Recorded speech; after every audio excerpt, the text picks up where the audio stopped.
Okay, very blessed afternoon to each and every one of us. So, nagawan ko na po ito ng video, ng vlog early this year. Pero nung ginawan ko po ito ng video, ito po ay bago. Kadarating, January this year. Ano po? Ito po ay suitcase turntable mula po sa Shopee. Nagkakahalaga ng 1,900 pesos. The same pa rin po ang price niya last time I checked. So, mabili po ito. Ito po ang best selling ngayon sa Shopee na turntable suitcase. Actually, ito po yung tinatawag nilang iisa raw ang itsura, no? Yung mechanism daw niya iisa ang itsura. Sa bagay, yung iba lang yung disenyo, pero the same din yung tone arm. Pero ang ganda po nitong tone arm nito dahil ito po ay bakal, matibay po siya, may weight. Yung iba po kasing lumalabas ngayon na turntable, hindi na po ako magme-mention kung ano po yon. Yung tone arm parang plastic talaga. Opo, plastic po siya na mahirap po siyang itansya. Tama po ba yung Tagalog ko? Especially pag tatanggalin mo na, kasi minsan sa sobrang gaan niya, nalalaglag siya. O minsan naman tumataas, naglilip siya. Ano po, yung mahirap pong itansya. Lalo na mahirap po siyang ibalik sa resting place niya, like that. Yung pinakaganito po niya. Okay? Dahil sa sobrang gaan po niya. At nakakatakot, baka ma-damage po ang mga plaka. Experience ko po dito sa loob ng 9 months, superb, 100%, ang ganda. Okay? So sinasabi nila galing ng China. Sa akin, kahit na galing po ng China ito, ang ganda ng performance. Okay? At ang maganda po nito, yung karayom po niya, marami pong nabibili dito sa Shopee. Marami po sa Shopee yan. So, ayan, ang mga karayom niya, yung needle na tinatawag natin. Ano po? So, ito po ay tatlong rin po, adjustment. Makikita po natin yung mga adjustment niya po dito. Okay? At syempre, 33, 45, 78. Meron din po siyang auto stop.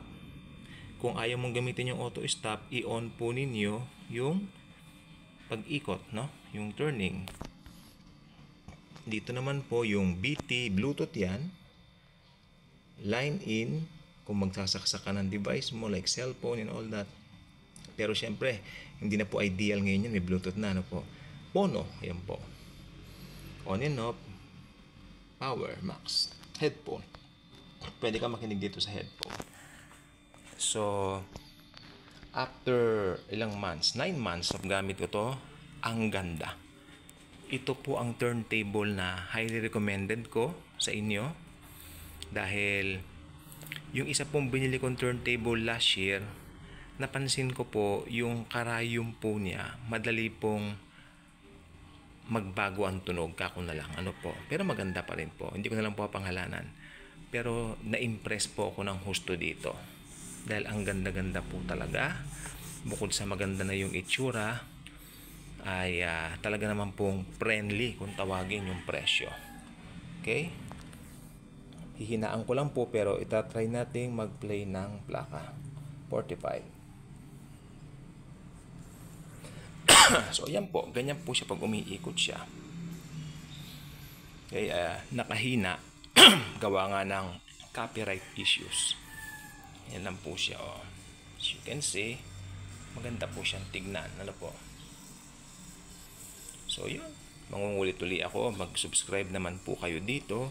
Kung hindi pa kayo nakasubscribe, click mo ang notification bell. Yan, pwede mong isara. At look at the color. Pinag-fade yung color niya. For the past 9 months na ang gamit namin to. Suitcase nga, ano po. Okay? Ganda. Dalawang speaker, tumutunog yan, maayos. So, happy po ako dito talaga sa purchase na to. Sulit, 1.9. Ang ganda. Ito po ang highly recommended ko po sa inyo.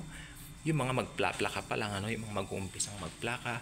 Halimbawa, nakakita ko ng mga, ganun po nagsisimula nakikita po nila sa mga bodega nila, meron sila mga old long playing, so plakang maliliit na tinatawag na 45 singles, no? At naiisipan nilang i-resurrect ang kanilang pagplaplaka. Yan, gaganon po natin to. At yan. pag na-resurrect nila yung desire nila to magplaka-plaka sila, naghahanap sila ng turntable. So I suggest mag-umpisa po kayo dito. 1,900 lang, ma-play nyo lahat ng plaka. Maski may 78 kayo, walang problema. Pwede po dito. Okay, kung di pa kayo nakasubscribe sa Nostalgia, Throwback at iba pa, I invite you to do so. Mangyaring pakiclick po ninyo ang notification bell, share this video, and share ninyo yung magagandang natutunan po ninyo dito sa turntable na ito.